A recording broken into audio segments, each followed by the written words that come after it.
Langsung aja ke soal yang pertama.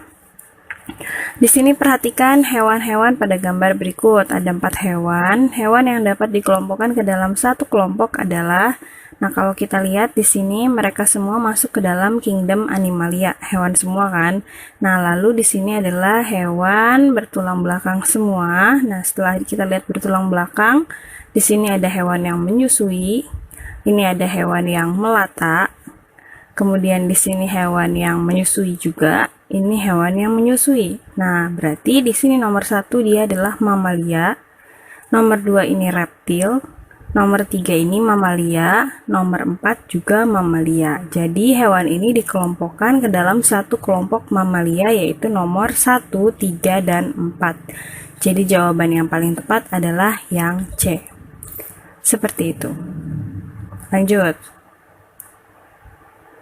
Soal yang kedua, perhatikan gambar berikut. Kelompok hewan bertubuh lunak ditunjukkan oleh nomor. Hewan bertubuh lunak itu namanya moluska, ya.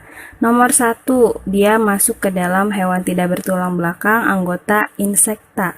Arthropoda, anggota Insecta, ya. Dia kelompok arthropoda, jenisnya itu Insecta, serangga. Kemudian di sini juga arthropoda, yang dia ini kelabang. Kemudian di sini adalah kerang. Nah, kerang itu punya cangkang, tapi tubuh aslinya dia lunak, berarti dia adalah moluska. Lalu di sini ada keong atau siput. Dia juga tubuh aslinya lunak, karena ini kan cuma rumah, ya kan? Dia bisa pindah ke rumah yang lain, ke cangkang yang lain. Jadi tubuh aslinya cuma ini doang yang lunak.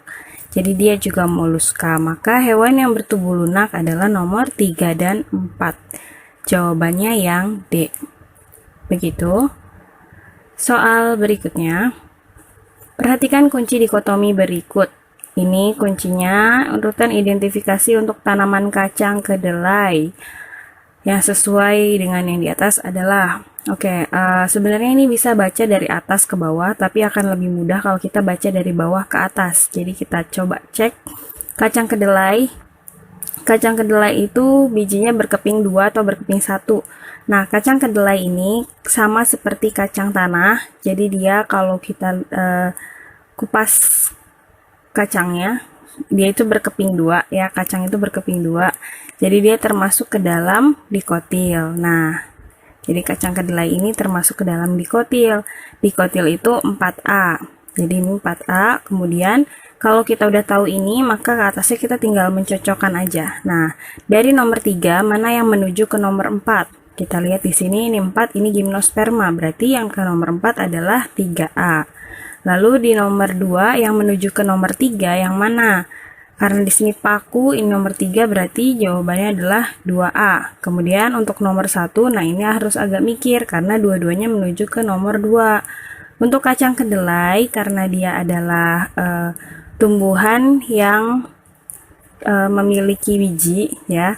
Jadi dia itu tidak berspora. Kalau yang berspora itu tumbuhan seperti lumut dan paku-pakuan. Jadi kalau untuk kacang-kacangan atau tumbuh-tumbuhan yang punya kacang gitu, dia tidak berspora, ya. Jadi dia berbiji tertutup kan, ya. Jadi dia tidak berspora. Jawabannya adalah 1B. Jadi untuk jawaban dari soal ini yang paling tepat adalah 1B, 2A, 3A, 4A. Coba kita cek. 1B, 2A, 3A, 4A adalah yang D. Jadi jawaban paling tepat adalah yang D. Seperti itu. Soal berikutnya yang terakhir. Ini kunci determinasi, jadi bisa dibilangnya kunci determinasi, bisa juga dibilangnya kunci dikotomi gitu. Yang penting paham aja, ya. Nah, kalau ini adalah untuk urutan identifikasi yang tepat untuk udang. Nah, kalau udang kita harus tahu dulu nih, udang itu masuk ke dalam kelas apa? Apakah dia krustasea atau arachnoid gitu. Nah, kalau misalnya kurang di sini, kurang paham di sini, ini yang jadi masalah untuk menjawab soal selanjutnya gitu. Jadi kita harus paham udang itu termasuk ke dalam kelas apa. Jadi kalau udang ini dia punya kepala. Kalau misalnya nggak tahu yang ininya ya, kan dia punya kepala, ada antenanya. Jadi dia termasuk krustasea. Si udang ini termasuk krustasea gitu. Nah, kalau mata besar dan mata kecil mungkin nggak begitu memperhatikan kan ya. Jadi kita tuh harus paham ini kelasnya. Yang termasuk krustasea itu apa? Krustasea itu hewan yang berbuku-buku, ada siapa aja gitu. Kalau arachnoid itu apa gitu. Jadi ini yang harus dipahami, kelas-kelas dari animalia. Lalu ini kan di nomor 4. Nah, nomor 3 ini semuanya menuju ke nomor 4. Ini juga harus dipahami. Apakah udang punya 5 pasang kaki di seluruh tubuh atau dia punya di bagian kepala ada 4 pasang kaki? Nah, jadi si udang ini dia punya 10 pasang kaki. Bagian tubuhnya itu ada dua, ada bagian kepala dan bagian badan.